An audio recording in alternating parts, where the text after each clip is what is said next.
We are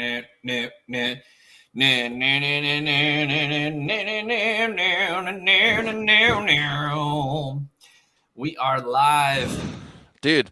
at the 7:05, 6:05 a.m. Pacific Time, our Morning Wood Radio with your host, Hunter McIntyre, a.k.a. Roscoe Prinsley, with your co-host, Ryan Thierry, Rod Stiffington, and our special guest today, Hugh Janus. His name is Dylan Dorn, owner of HAOS Apparel. How we doing, boys? Dude, I look like my eyes.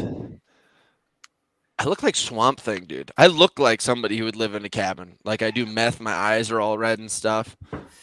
You got the shaker can of meth? Dude, I saw that you can make it all in like a 7-Up bottle. Shake and bake. Meth? Yeah, shake and bake. This is a good, interesting question because we'll get into the depths of this because I think people really want to know who the mastermind behind HAOS Apparel is. But how easy is it to make meth? Dylan is a police Just a officer. precursor. Hypothetically. Yeah, Dylan is you used to be a sheriff. Now you're a police officer. You started as a police officer. No, I started working for the sheriff's department. I did that for about 3.5, 4 years. And then within this last year, I've switched to the police. How easy is it to make meth? Like, based on all the stuff, you probably ran into meth in your time. Snap your fingers, my friend. That's how Really? easy it is to get meth. Yeah. That is so annoying. I mean, I spent so much of my youth just probably spending money trying to acquire weed or beer and stuff like that. So you're telling me that I could have made this stuff, snap my fingers? Yeah. I'm not. Like the science behind it is just simplified anymore, man. You can literally be blind, deaf, and dumb and make meth. Wow. Damn it. I'm not suggesting this for anybody, but I just, if I knew earlier, something may have happened. So Dylan is a partner of ours at the company. He makes all of the apparel. I have apparel on right now, guys. I don't want you to think that I don't. It's just under all of these layers because I'm freezing. But the hat that Ryan is wearing is made by a piece of shit company. Huge piece of shit company. And we had gone through several companies that, you know, we were just like trying to make apparel. Like we're not an apparel company. We are a training company. We have a nutrition company, and we want to be able to give people some cool branded stuff that they could wear around because they like their company. And I specifically wanted to wear it. And we kept on having all these problems. And then all of a sudden, you know, I'm cruising the internet looking at the HAOS page, and I had known Dylan for a while, but I just kept on noticing. I was like, this dude's showing up at events and he's got cooler apparel than I do with my brand logo on it. And I was like, what the fuck? And I didn't care that he was wearing my logo. I just cared more. I was like, where are you getting this stuff? Like, how is this possible? And I think Ryan maybe have sent him the logo at one point, but I didn't think he would go as far as he did. And, you know, we were buying a bunch of stuff off, like, you know, what Vistaprint or whatever these companies are. Yeah. Quick Ink or something like that. And they're not bad companies, but Dylan, literally, I sent him a text message. I said, dude, I'm going to Venmo you X amount of money and I want X amount of shirts back. Do whatever you want. And now I probably have like 200 shirts inside of my house, 50 of them being house shirts, and I don't wear any of the other shirts. So I'm pumped. Yes, sir. The speckled edition, I'll get naked for you guys. The speckled edition's my favorite stuff. Come on, get sexy time. This stuff right here. I love those things, dude. It's badass. Those are on the website right now, $25 a pop. We got purple. What do we got? Purple, blue, pink, orange, and pink. Yeah, buddy. I spend most of my time with the black ones. I like my pink one a lot, and you know, it's a pretty solid sitch. Let's see. I think probably my favorite piece of apparel that you guys have created is the HAOS logo. Whoa.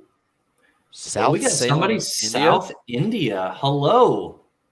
Damn, dude. You trying to buy some swag all the way from India? That's a $500 dude, Alex, dude, send this guy, send me the chat real quick. If Ducray is here, I will text him. Dude, this guy also owns an apparel company. This is one of my greatest friends growing up. We'll just bring him on and we'll let him go buck wild. Text me his email. I'll send him the link. Alex, no, you probably don't want to put someone's email up on this thing. Just text me the link and I'll forward it to him real quick. Okay.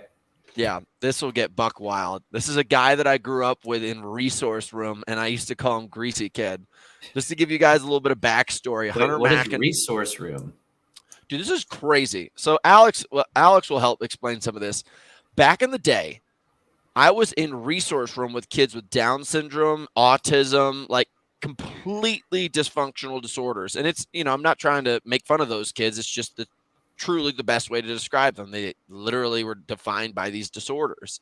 And then there was Hunter, who would just climb up trees. When he got to school, I just like run outside and climb up a tree. They're like, this kid's got to sit in the room with those kids. They sat me in this room, and I would spend about half the day with kids with Down syndrome and autism, and because I had ADD, ADHD, and I literally, hey, forward it to this right here, goldcoastww@gmail.com. Okay. He'll come on. And I would sit there in this room, dude, and Alex and I were in the same one in high school. But, dude, yeah, I was basically considered mentally dysfunctional by the school system. Gold Coast. Yeah. And, dude, it's so funny. So of the 3 kids that I know that went through this system with me, that were like in the system with me often, that didn't have like these extremely cumbersome disorders, we all had ADHD. Oh. These guys all have humongous businesses. Alex has this incredibly successful window washing business, and it's all over Connecticut. And my other buddy, Pasha, dude, he has his own liquor company now. He has this company called The Cupbearer, where he serves, like, I think he was the cocktail creator at the Emmys one year. Like, Wow. It's insane. Alex is my favorite person on the planet. While we're waiting for him, Dylan, tell us a little bit of your backstory, because you've been with HAOS for about a year now, and you've used, you started out in Indiana, busting chops of people, giving out speeding tickets. No, actually, you told me some pretty crazy stories of the way you work out there. What was it like growing up and deciding, like, was there a tipping point where you're like, I'm going to become a cop, or was there somebody who just kind of led you like a horse to water type thing? Oh man. So I mean, like, in all honesty, like when I was a kid, kids say I want to be an astronaut, a cowboy, a cop. I was a kid that said I want to be a cop. And then, went through my life all the way up into teenage. But when I was a teenager, I got into a severe vehicle accident, and where my best friend, what'd you say? You told me about that. It was heavy. Yeah. So like me and my best friend at the time, we were in a vehicle, got in a car crash. Unfortunately, he was killed in the crash, and the sheriff's department was the department that responded to it, and they basically saved my life. And so I was just like, I kind of want to do that.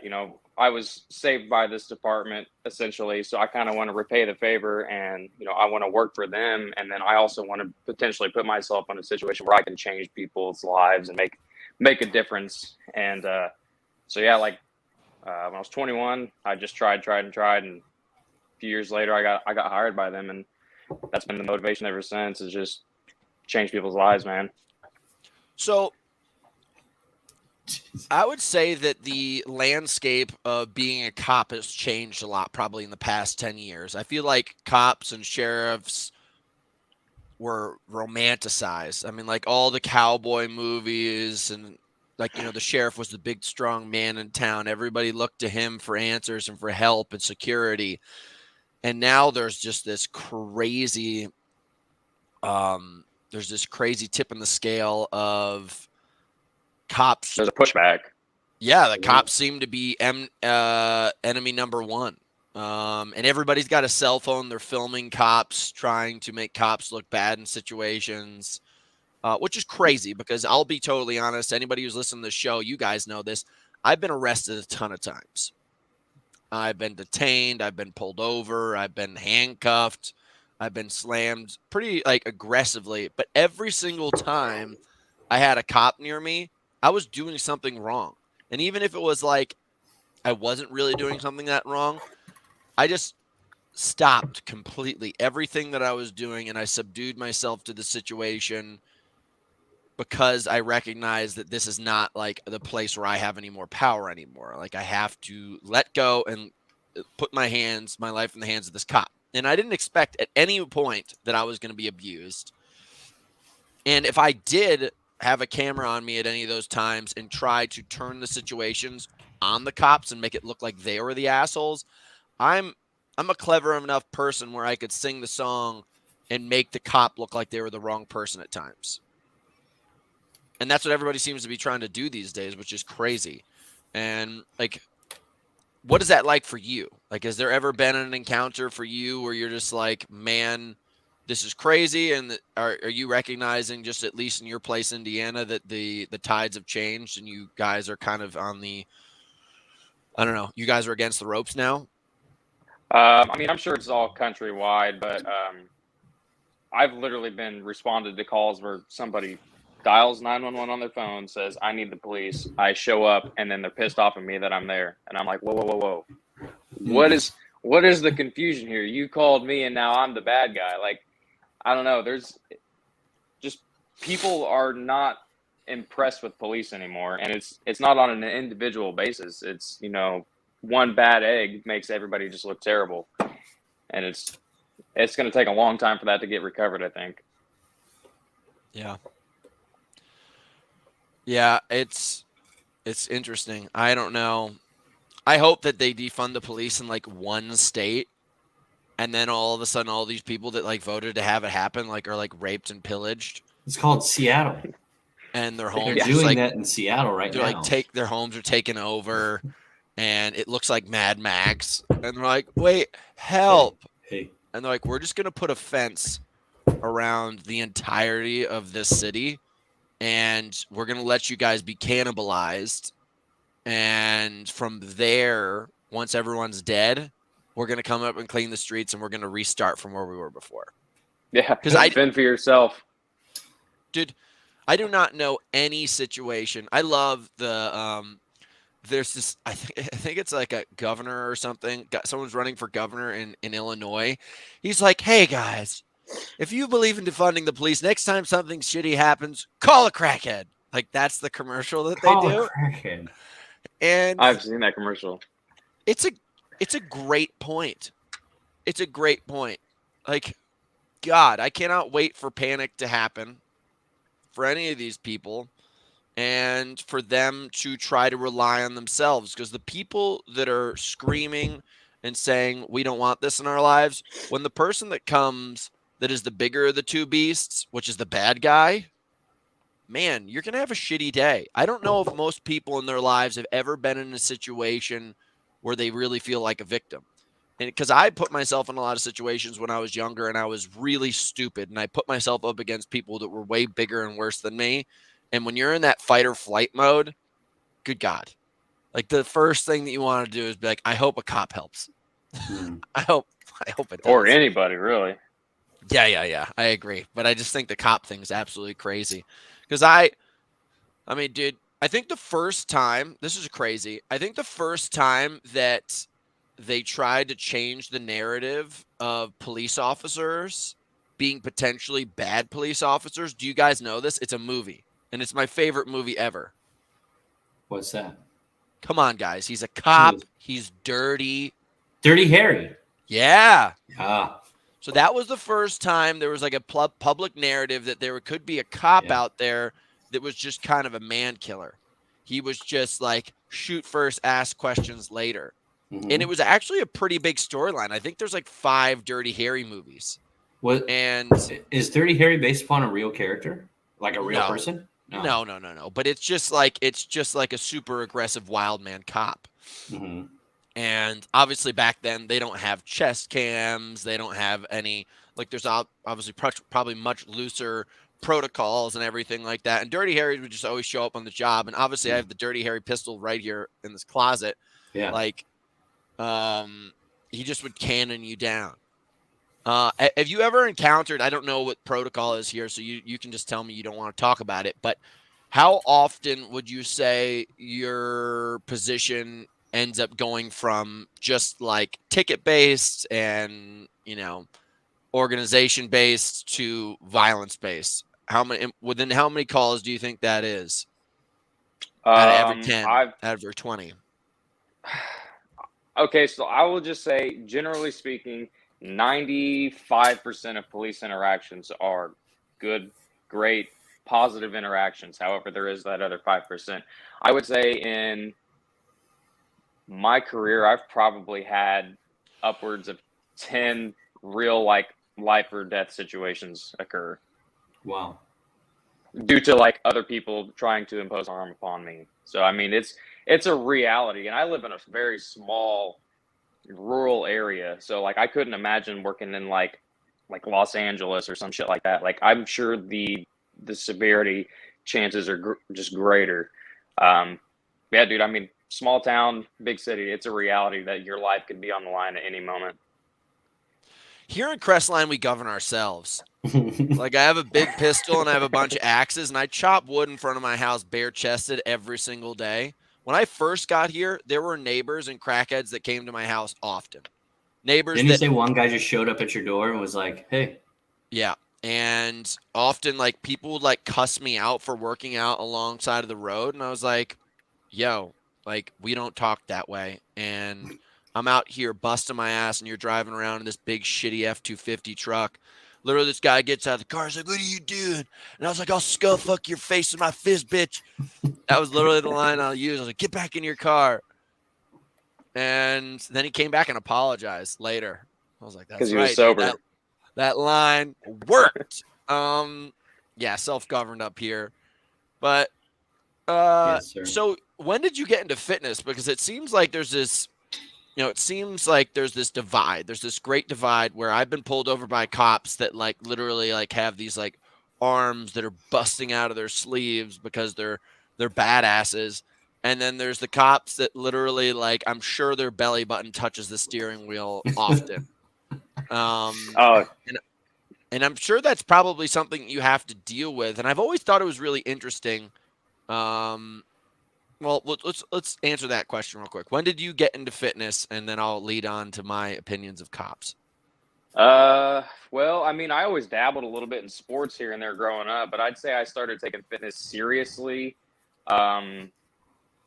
probably like 18 to 21. I was just getting more and more serious with it. And honestly, the tipping point that made me kind of like want to like dial it in was, believe it or not, was I was fucking scrolling through TV one night, and Stone Cold Steve Austin's Broken Skull Ranch came on, and I was like, oh, let's watch this. And that's actually how I came across you. I was like, who the fuck is this needle dick, winning everything? And just kind of started following your career a little bit. And yeah, I mean, I was just like, fuck it, I'm gonna kind of steer that same way and follow your fitness shit. So honestly, you are the one that kind of made me want to seek the competitive side of things. It's nice, isn't it? It's nice Yeah. being a fucking dude, barrel-chested beast. Dude, actually, I was the skinniest bitch I ever was. I was so tiny. I was so tiny back then when I was doing Broken Skull Ranch. Like, if Hunter McIntyre now bumped into Hunter McIntyre back then, it would be like the difference between a silverback gorilla and like a baby chimp. Like, I would fucking kill that version of Hunter so badly. And it's so crazy to me, like, just how, like, I tell people this all the time. I've been posting about it in our group a lot because we have this training camp going on. How big accumulation is a factor in fitness. That, like, if you put on, let's just say, 2 pounds of muscle, which is not very much at all, every single year over 10 years from the age of 18 to 28, dude, 20 pounds of muscle on somebody is the difference. Like, it's enormous. Just put ribeyes. Just go to the aisle and just start busting open all the steaks in a Stop and Shop sometime. Put a ribeye here, put a ribeye here, put a ribeye here, put a ribeye here, put a ribeye on each of your ass cheeks, put a ribeye on both your pecs, put on your quads, your hamstrings and stuff, and you'll recognize how big of a difference your body will go through if you just slowly accumulate muscle. And that's what happened to me. Like, I was weighing 187 when I did Broken Skull Ranch the first time. 187. I am 207 right now in front of you, and I'm not a heavy version of myself. But it's crazy to look back at that. And it's funny how, of all the people that I bump into, how big of an impression Broken Skull Ranch made on their lives. Like, was it Steve Austin that was the turn on? Was it the competition that was the turn on? Was it just the scenario and like the storyline of the show? Why was Broken Skull Ranch something for you? I mean, obviously, Steve Austin's a huge pull in itself. I mean, the motherfucker did. What's his face is in the chat and he's about ready to go. I guess he's got to go soon. Can we add him real quick? Add him on. Give him 5 minutes. Hello, sir. Sorry to hijack what's up, the show. guys? Dude, First this of is all- my boy. Yo, first of all, what's it called? Dirty Harry asked questions, then he shot because he famously said, well, do you feel lucky, punk? Do you? You punk bitch? Remember that? No, I know, but that's not how he shot everybody. He asks questions before he shoots, bro. He didn't like, one shoot of the that most guy. famous questions. Yeah, he does. He didn't What were shoot you that guy. Is that someone you kidnapped in the back of your van? Yeah, these are my workers. We're going to go clean windows right now at a house and do some event cleaning. Alex, give everybody the introduction of how you met me and talk to them about your nickname, the Greasy Kid. Wow, that's really funny. How about you tell us about Resource Room again, where like you were strapped to like a small bus every day, and you came in with kids with Down syndrome. That happened. Game recognized game, player. Dude, no big deal. No big deal, dude. We're the biggest people in the game right now, okay? We took it over. Yeah. We rose up from the ranks. I met Hunter because he used to bully me, and basically he used to bully me and call me Greasy Kid. He would come up behind me and go, Oh no, you froze. Yeah, dude. I'll let him finish the story if he comes back online. But yeah. Your service is cutting out. It's dog shit, bro. He's French and what's the other chunk of his background? Lebanese, and he had this jet black hair that looked like it was just like an oil spill. It was so dark. You could wring out my pillow and solve the oil crisis. Yeah, and literally, I would come up behind him and say that to him, and he always just your hair was matted with jizz all the time. You had that mullet, and they had to. The true story behind that is they had to cut the rest of your hair because it was the only way to get all that matted cum out of your hair. Yes. You know me, dude. Young age, dude, you can't keep your hands off that thing. The 5-finger discount. Well, let me cut you off right there, okay? I'm gonna let you finish. Let me cut you off. So I was really fucking pissed at this kid, right? And I was so mad at him, and I was like, this kid's so fucking annoying and retarded. I swear to fucking God, I'm in this room full of all these retards, and this one's bothering me the most. So I talked to our teacher, and I was like, I fucking hate that kid. I'm going to just come up behind him and smack him in the head with a chair or something and get expelled. And she was like, oh, I wouldn't do that. Hunter's on the wrestling team. He's really good. And I was like, oh, really? And I got kind of discouraged. And then one day I was walking down the road to like this place where I used to grow weed in the woods. And he was with this random girl from my grade. And she had like a big mom van. And he just pulled over and slammed on the brakes with her. And he was like, Greasy Kid. And he like asked me to hang out. And then I guess we hung out. And that was our first time we hung out. And then we started abusing the account at the pantry. We're like rich kids from a rich town, and our parents had like accounts at like, you know, gourmet markets, and we would just buy steaks and we would try and go grill them in the woods, and then we would smash rocks. We'd steal barbecue lids and put them on top of rocks and pour 40s really on them. We lived like kings. If I could go back to that time, I would take it. Yeah, we had a very good childhood. Dude, why don't we schedule you to come back on the show full time, and I'll let you get back to the business of that dirty van, and we'll get the real depth of our youth stories. Greasy Kid. Yeah, that's gonna be a strong no for me, dog. I'm good.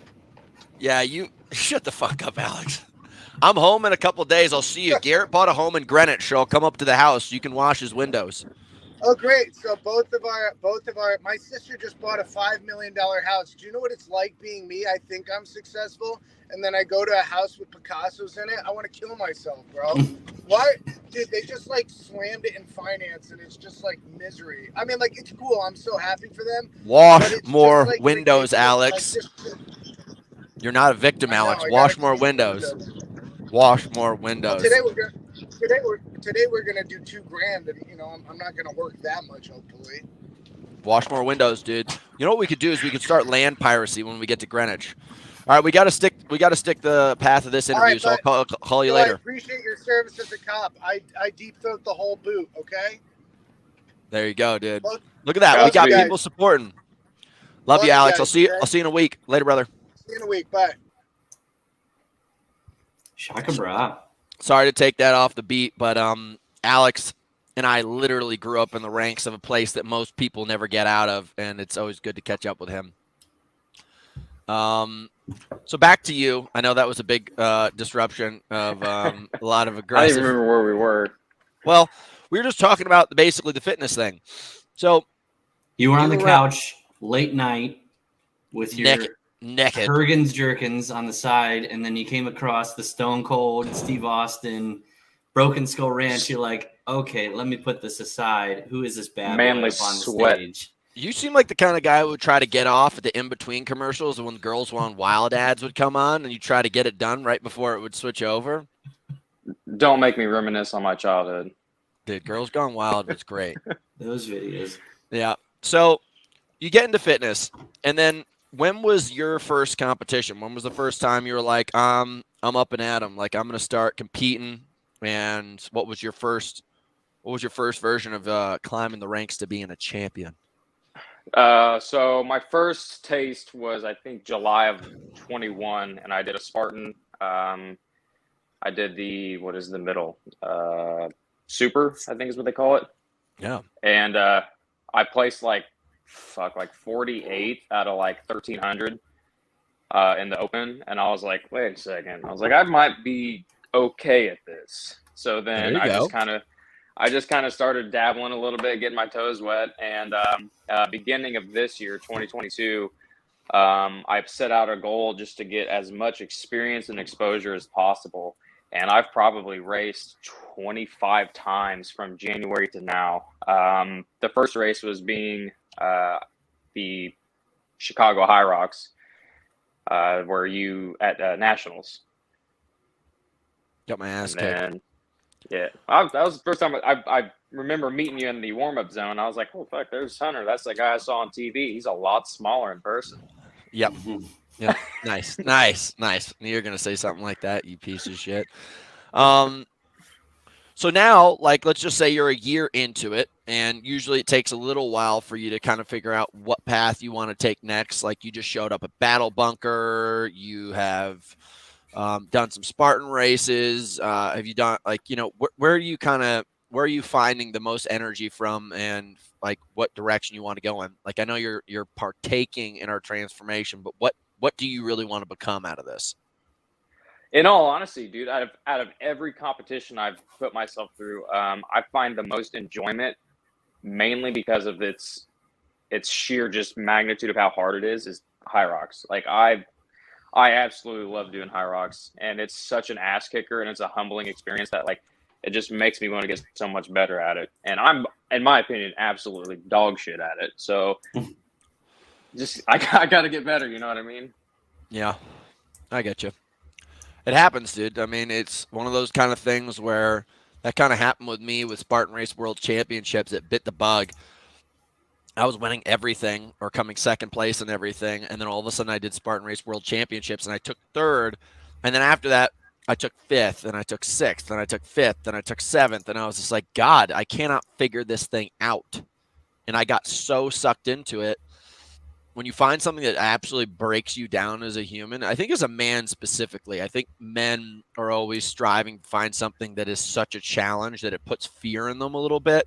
And then being able to know that you have this capability of conquering your fear is what men are all about. Like, I was just writing about Lewis and Clark the other day. Like, those dudes, They traveled 8,000 miles in 2 years and 4 months. And if they took 0 rest days, it meant that they traveled over 9 miles a day in uncharted territory. So I'm talking about no roads, no paths, no nothing. And these dudes are carrying their own stuff, going through the winter, all that kind of stuff. I guarantee that men like that and Shackleton, men specifically, literally lived every single day because the excitement of conquering the fear always outweighed the ability of having comfort. And like that's at least the life that I live in. And it sounds like you're kind of in that similar place because High Rocks does suck.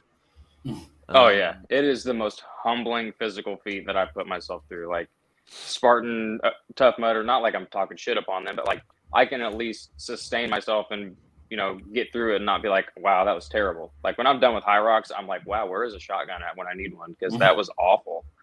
Yeah. Yeah. And then you sign up next week when you get Then that you do it it's like again. 10% off next race. Yeah. Like, yes. Yeah. It's pretty crazy, dude. I mean, I love the sport. I'm picking this sport now where I'm paddling and I fall in the water all the fucking time. And I feel like such a bitch. Like I'm down here in this water.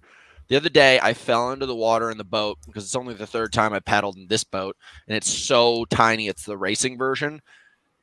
Dude, I fell in the water about a third of the way across the lake. And I was like, I'm not going to go back to shore. I'm going to paddle across. And I almost froze to death. And then the next day, I was like, that sucks so hard. But I was like, I'm going to fucking do it again.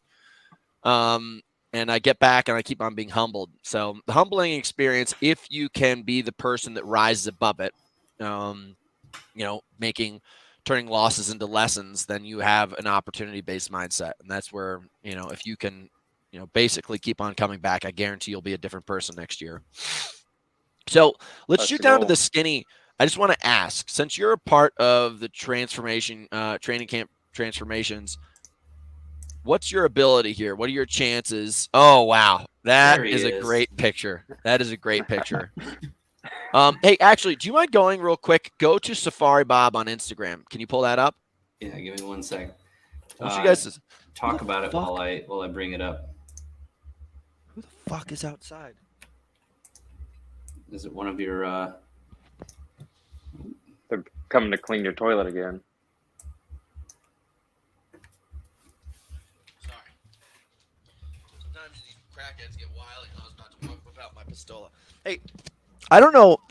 While he's pulling this up, Dylan, you could probably tell me this. What are the rules on drawing your gun on somebody? For a civilian? Oh, for a civilian? Protect yourself, your property, or others, man. If you have fear of any of that being taken away from you, then you have the right to protect yourself. Really? In California, you think? I have no idea. Don't question me on California because that shit is trifling. However, in the normal states, we protect ourselves when we feel like shit's getting crazy. Yeah. I'm thinking about drawing up on these bitches. I got Mr. Safari Bob up. Yeah, show us real quick. I want you guys to see what kind of monsters I've been facing lately. I saw the self-hanging rat. I felt bad for old boy. Dude, it's worse. I thought that was the biggest dog in the fight. I thought for sure that like once you kill one of them, like how like when you grow up playing video games, shit, that's just the scorpion. Damn it. All right, guys, I screwed up. That's a scorpion that I found in the house a couple days ago. I forgot to post this. I wanted to show it to you guys on the show. Watch this. If you send me the video link, I could share it on my screen. I could do that? If you send me the video, yeah, I could pull it up on one of the screens. That's all right. Just watch this bad boy. Look at this. Look at the size of that rat, dude. That's what's running in your cat. That's why I was a little bit nervous about sleeping upstairs in the loft. I was like, I'm going to come down and sleep on the couch. Dude, there's nowhere you can get away from them. There was one in my bed. Oh. Wow, look at this. I don't know what's going on. The contrast. Refocus. After I did that, it fucked up the contrast, and my face is all blurry. Yeah. But, yeah, dude, the rats are fucking crazy here. So back to the training camp thing. What I basically told you guys, I was like, you're part of HAOS. I was like, you should like bust your ass and try to see what you can get out of this thing. We've had a couple people have like really, really successful transformations. I think, show us your wrist right now. Me? You. Is it you who's got it? Yeah. Does it say don't be fat? It says DBF. DBF, dude. Don't be fat. It's a daily reminder. I got that email from you that says, send Dylan the nutrition guide. Don't be fat. And I added my name, and I was like, that's a good message. Yep. So it's like every time I have that little Snickers bar, is like, should I go to the closet? I reach down for it. It's like, God damn it, Hunter's on my wrist. Yeah. So what's your goal with this transformation? Because you want to be competitive next year. Are you trying to shape up your body? Are you trying to shape up your soul? Shape up your mind? A little bit of both. Yeah, I'm definitely trying to get a body composition change for sure. Got to get rid of that pooch. I'm trying to, look like a Greek god come like 3 months from now, my friends. Mm. Well, shoot it to us straight, because we haven't actually had any of our members on here yet. What is it like going through this transformation? What would you say are some of the hardest things you're going through? Because clearly, I understand like it not everybody has built this this level of preparation and like level of commitment to training. What are the hardest things for you as a person going through it? Is it the eating? Is it the training? It's nutrition. I find nothing but enjoyment when it comes to training. Like, I don't care how hard it is. I love training. The hardest part for me is the food. And until now, I've never even thought about doing macros, like let alone like micros can get bent, but like never had any experience in that. So these last few weeks is the first time I've gotten into like the macro kind of thing. And I've actually noticed a difference on how I feel and like perform. So like, it's actually kind of cool to go through this experience. Yeah, dude. I mean, if you have the time and you really tackle it, it's like one of these kind of things where it's just an absolute game changer. You'd be so surprised by how many more carbs you need to eat. And without fail, when I start pumping up those carbs, dude, every single day I wake up the next day feeling like a rock star. And then even more importantly, I like start to lean out. I start to see like my muscles will sit flat. And if you start to pump them up with carbs, they pump up like a tire. And it's unbelievable because your body is holding carbohydrates in the muscle bellies at all times. And it actually has an effect on the way that your body performs and looks. So for me, dude, once I learned macro counting back in 2017, I think my body has been different ever since. That's when I started to really change. I think I'm going to add, because I went to Anytime Fitness. There's an eVolt, like a body scan, and based upon my body fat percentage, and I was going to do the Get Lean program on from the nutrition guide. I'm at about 1,800 or 1,900 calories a day. There's no way. You think that's low? Yeah. Yeah? How many times are you training a day? Well, one time I'm on Look Good Naked, but yesterday I did cardio and then added some weights within a 12-hour period. What's your body weight right now? 175. And you're around 20% body fat? Yeah, it's at 20%. Yeah. Okay, so you're 175, so that brings you down 34 pounds. 34 pounds, so now we're down to 150. So you're at 150 grams of carbohydrates. You're at around 300 grams to 320 grams of carbohydrates, and you're, 75 grams of fat. Okay. So 75 times 9, 7 times 9. Fuck my life. 75 times 9? It's 56. Times 9 is 675. 75 times 9. No. Okay. Wow. I'm really having a hard time times this. No, I was doing 7 times 9. What's 7 times 9? 63. 63. Okay. I was one off. Yeah. So do that. 3 times 4 is 1,200. So you're way under eating, dude. Yeah. You're way under eating. We'll do the math on that again. We'll do the math on that again. But it's one of these kind of things where it's a comparison of energy. You always have to be somewhat in a calorie deficit or a calorie addition to either add muscle mass on or pull off fat. Mhm. And I know that I seem like an idiot trying to do the math in front of you guys right now, but I'm distracted. But if you can just get down the calculations, and once you've been there for about 3 to 4 weeks, you add on about 10% to everything, or you subtract about 10% from everything. And typically what I ask people to do is mess around with the fats first, because carbohydrates and protein are more essential to the kind of transformation experience. And then You say, if you need, what do you mean mess around? Like leave off with the fats, or not well, as important? you can pull away from the fats a little bit Yeah. more. You can pull away from the fats a little bit more first if you want to lose some weight. And then as far as like your energy goes, if you're starting to do more training, pump up the carbohydrates first. And even so, like when you're doing tons of endurance work, like our pro programs, you actually want to be a little bit have a little bit more of aggressive protein numbers, because you're breaking down protein like all day long in your body, because you do, no matter what, when you're training, break down proteins throughout the day. You're going to go catabolic. If you guys ever trained so hard that you guys can smell ammonia? I don't know. You never got that ammonia smell inside your clothes? Is that a no? I've never smelled ammonia on myself. Although after COVID, I have a very, very raw sense of smell now. Like it's gone down a lot. I can't smell a lot of things. Yeah. Your dad just asked, how does nutrition calculations take into account your workouts?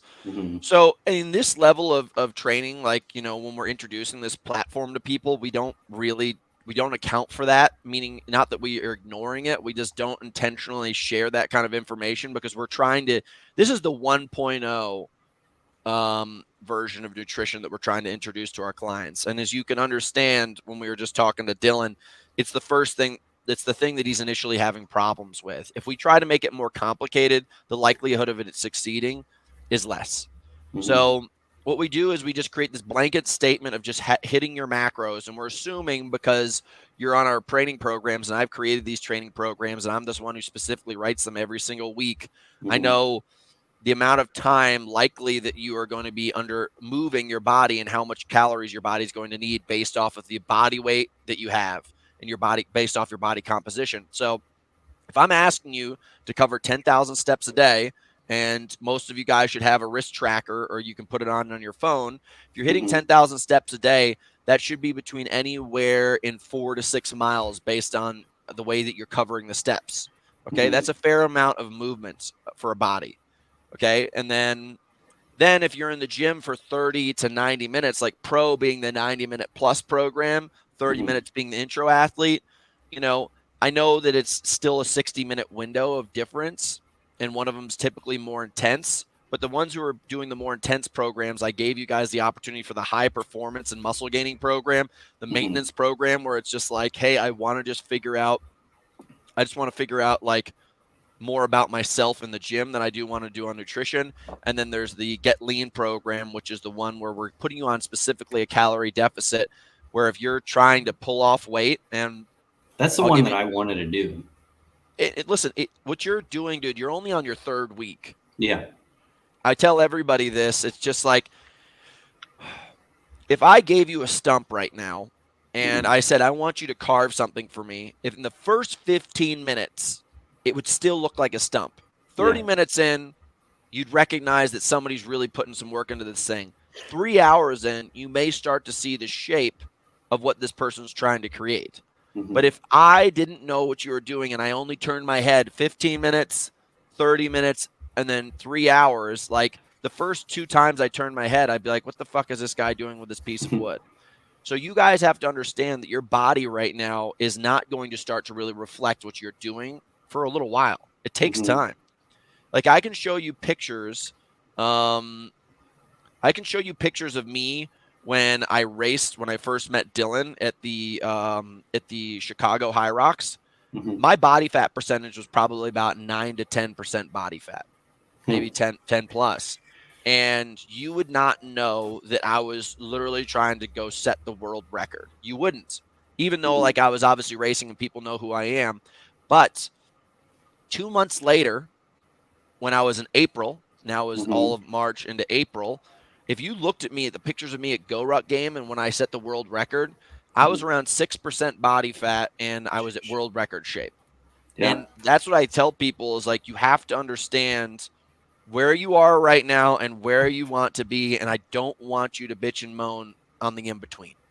You just have to recognize that that's part of the process. If you take a piece of dough and you throw it on a pan, it is not a pastry. It's just a piece of dough. You put it in the oven at 350 degrees and you cook it for 30 minutes, it transforms. That's how your body works. You have to cook the motherfucker. You know, all of us.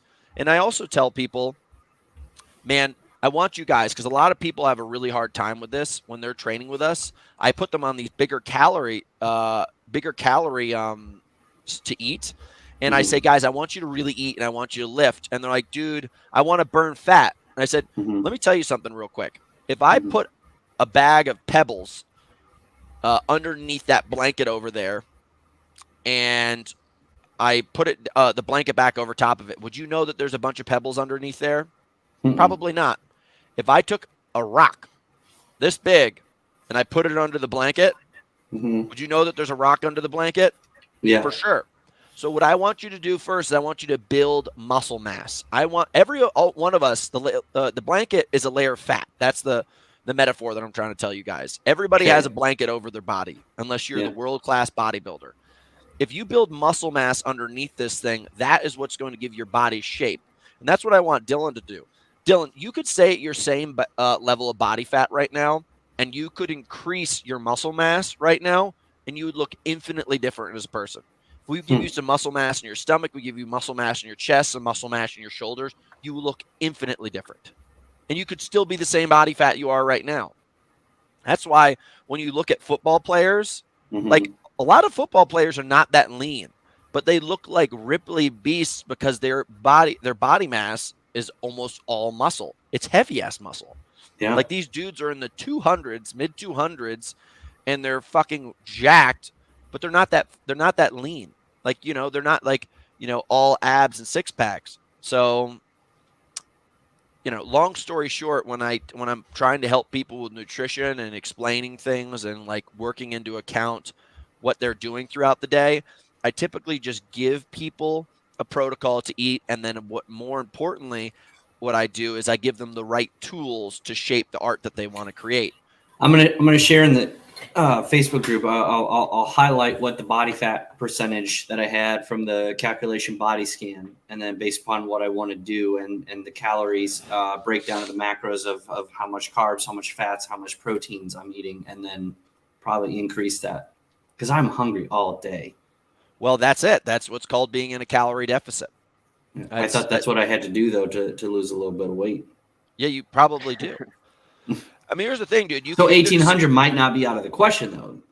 We'll re-break down your numbers. I don't have a calculator, and I'm trying to enjoy the show with you guys. But if we broke it all down, and I could do a video for it just for you specifically, and we could give the options that you have, and we'll do that in the group.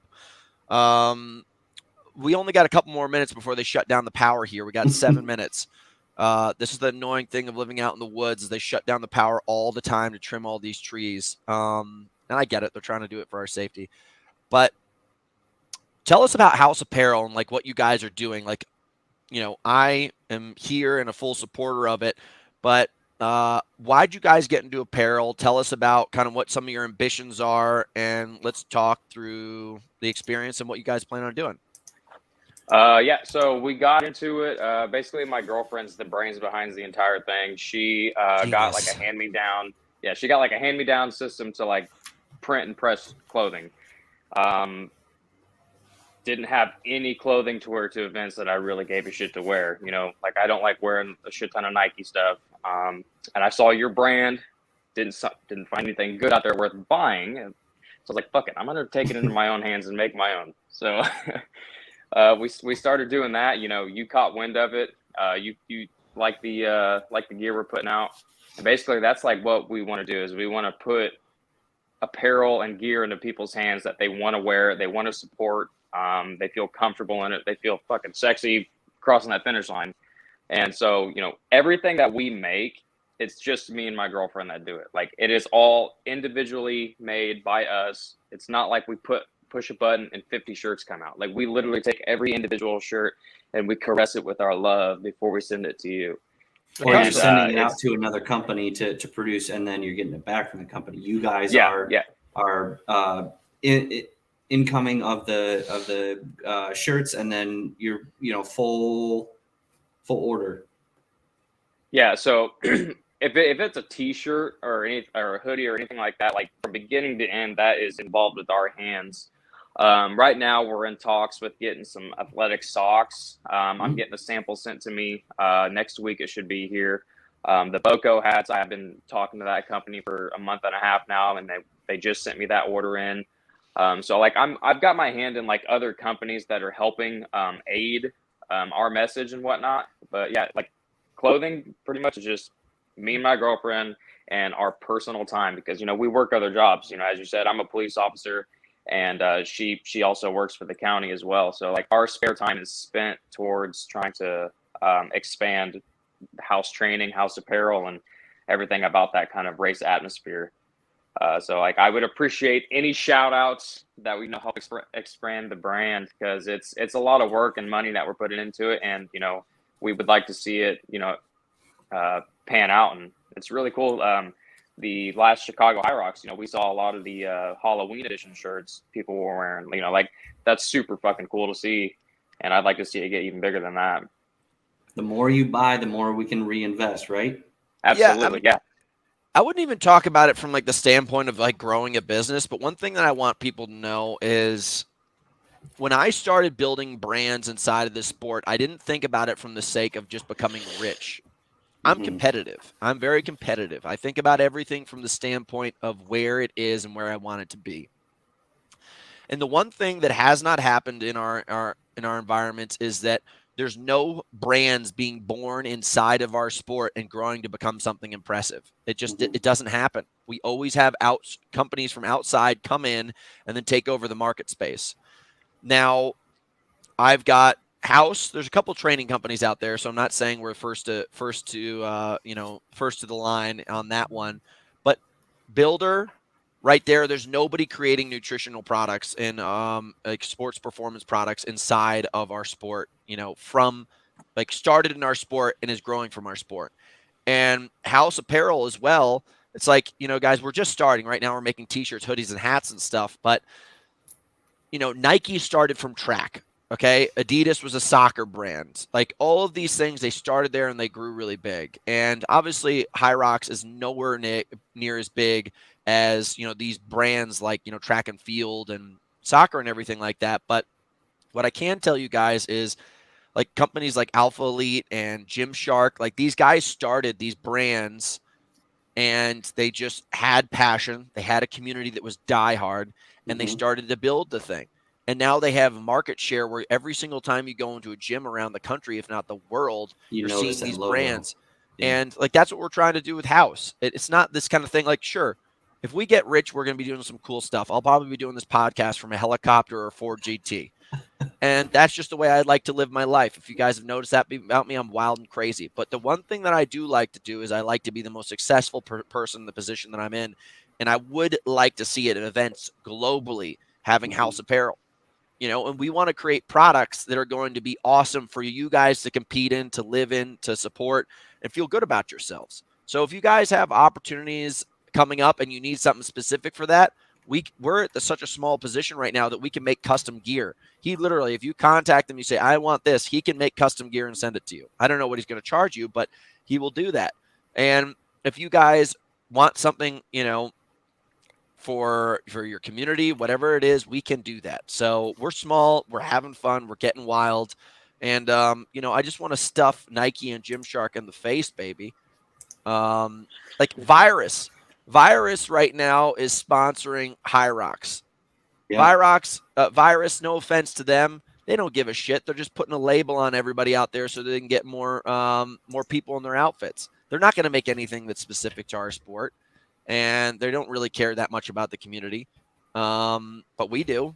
So if you guys are out there and need support, dude, it's kind of supposed to be this resounding experience. You support us and we'll support back and give you guys the best thing we have to offer. Fuck yeah. I feel pretty good about that. Yeah. Yeah, that was very well said. Yeah, I'm pretty pumped, dude. Like, I love my swag. I have those HAOS hats, so check this out.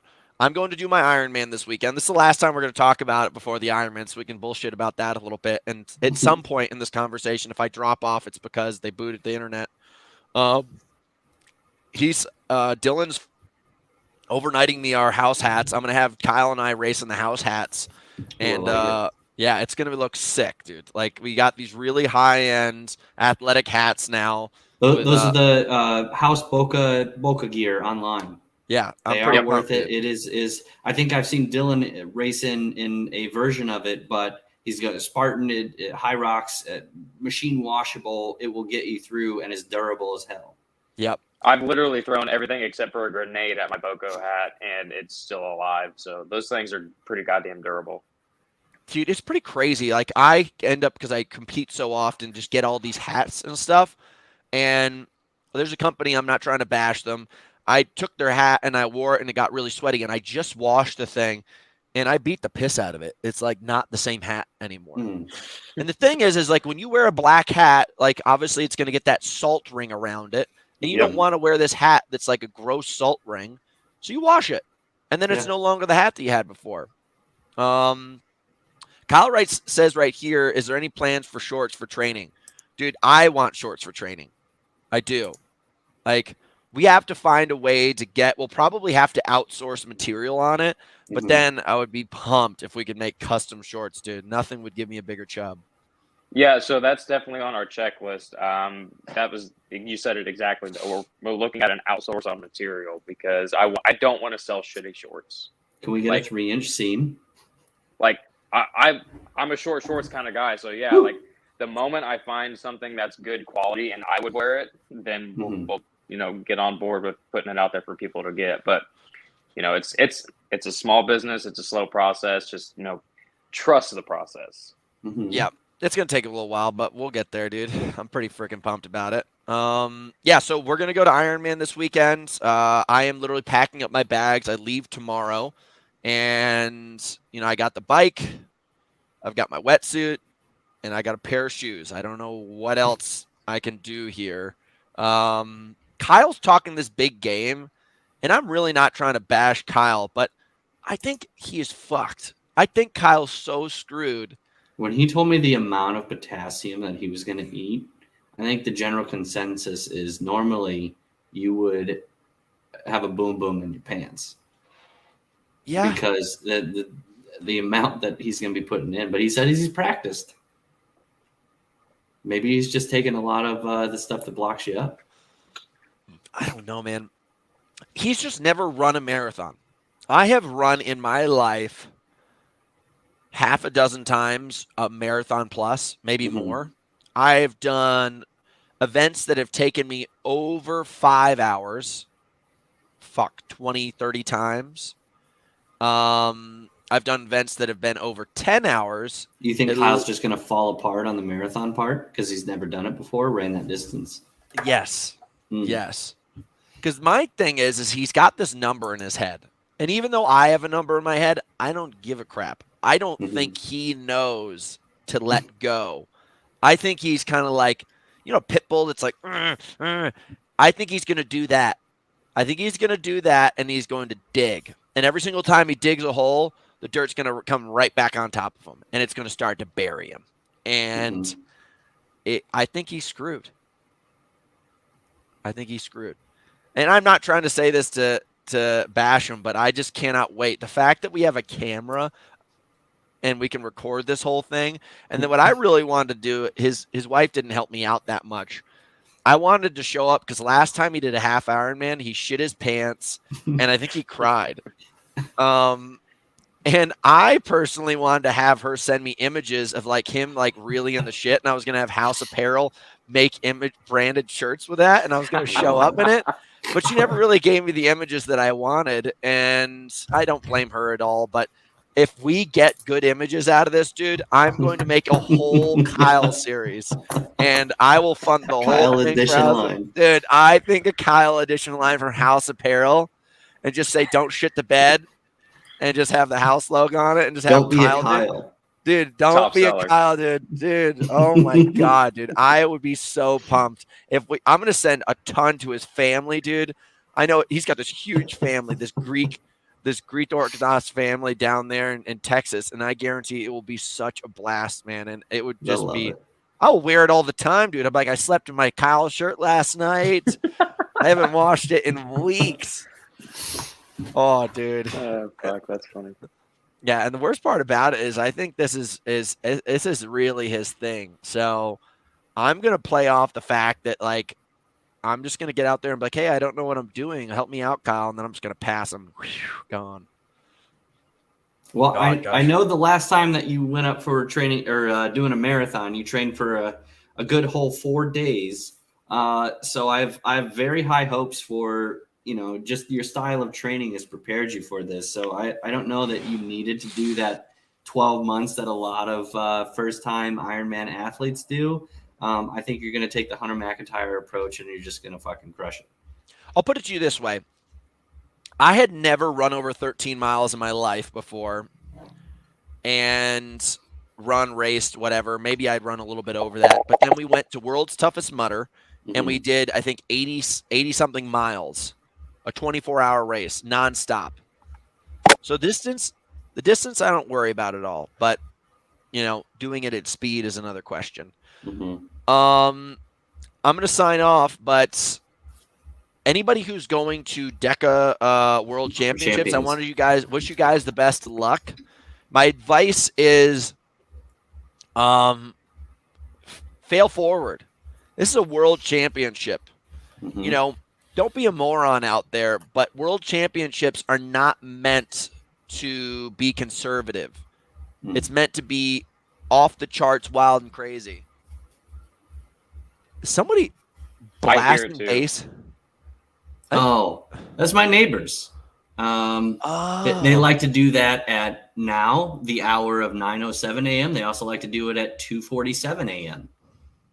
Damn, I don't know if you could tell I was sitting here turning my head, trying to figure out where the fuck I was coming from. Yeah, I was like, what the hell's going on? Very nice, right? Yeah, guys, go for gold. You know what? You can practice later. Execute today. Like, just fucking go kill yourself out there. Don't show up at the finish line saying, oh, shit. Like, I wish. could have gave it another 10%. I wish. You know, at this station. Just go all out. You'll know. I like negative splitting things. I like to yo-yo. Like, blast in the beginning, pull off, blast again. Like, play your game. Know your game. Win your game. You know, that's the method right there. So, I know we were supposed to have some guys on today, but I just want to give a shout out. They have both reached out to me and said they'd love to come on after they compete. Kurt was supposed to come on, and Nate Offer. Yeah, dude, those two guys are studs. Big dogs. Kill it, dude. They're gonna kill it. All right, guys. Don't be lazy.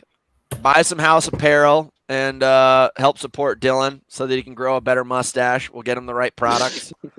And hey, thanks for tuning in. Thank you all. We will see you soon. I'm gonna go take a dump before they turn the power off. There you go. All right, guys. Thanks for tuning in. Signing off. We'll see you later. Bye for now. Bye for now.